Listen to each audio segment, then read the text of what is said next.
মোনালিসার portrait ছবি আঁকার দ্বিতীয় অধ্যায়তে আপনাদের সবাইকে স্বাগত জানাই। এই ছবিটা সম্পূর্ণ পেন্সিল দিয়ে আঁকা হয়েছে। ছবিটা কিভাবে আঁকা হয়েছে তার সম্পূর্ণ ভিডিও এই ভিডিওতে থাকছে।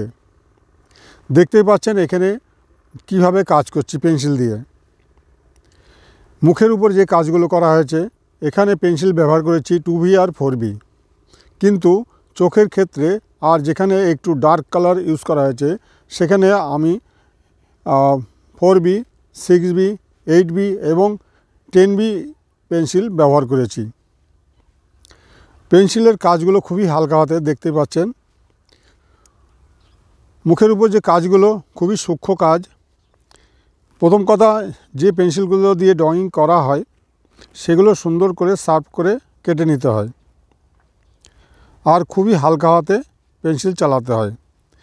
আজ যখন আমি উপরের কাজগুলো করছি সেখানে আমি হাতের নিচে একটা কাঠ রেখেছি সাপোর্ট দেওয়ার জন্য, যাতে এই হাত ওর সাথে স্পর্শ না হয়। পেন্সিলের উপরে স্পর্শ হলে কি হবে, ওই জায়গাটা খারাপ হয়ে যায়। তাই আমি নিচে একটা কাঠের স্কেল ব্যবহার করেছি। এই ছবিটা একটা ইজেল বোর্ডে টাঙানো আছে, সেই জন্য এখানে কাঠের স্কেলটা ব্যবহার করতে হচ্ছে।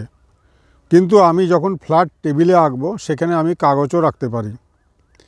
যখনই পেন্সিলে ড্রয়িং করব তখন একটা কাগজ হাতের নিচে রাখতে হয়, নাহলে ওখানে ছাপ পড়ে যায়।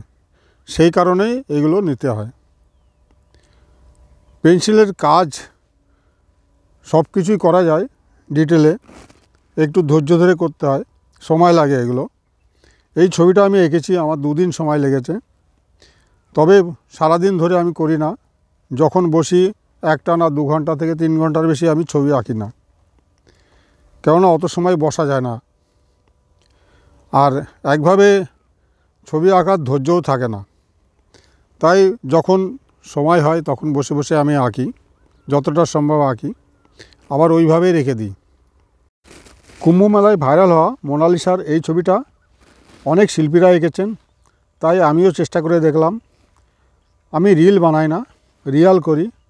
রিল করে কিছু লাভ হয় না, রিয়াল করলে কিছু নিজেও শেখা যায়, অপরকেও শেখানো যায়। সেটাই আমার প্রচেষ্টা। যারা এ ধরনের ড্রয়িং শিখতে চান তারা এটাকে পুরোপুরি দেখবেন আর অন্যকেও দেখাবেন, শেয়ার করবেন, তাহলে সবার কাছে পৌঁছাবে, সবাই দেখতে পারবে, উপকৃত হবে। তো এবারের এই ছবিটা কতটা ভালো হয়েছে কমেন্টস করতে কিন্তু ভুলবেন না। আর ভিডিওটা সম্পূর্ণ দেখার জন্য আপনাদেরকে জানাই অসংখ্য অসংখ্য ধন্যবাদ। আবার আমি নিয়ে আসব আরও কিছু ভিডিও, তবে এবার একটু ভিন্ন স্বাদের ভিডিও দেখাবো। সামনে আসতে চলেছে অয়েল পেন্টিং, বেশ কয়েকটা অয়েল পেন্টিং আমি শুরু করছি ইতিমধ্যেই, সেগুলো দেখতে পারবেন। এখানেই শেষ করছি, ধন্যবাদ।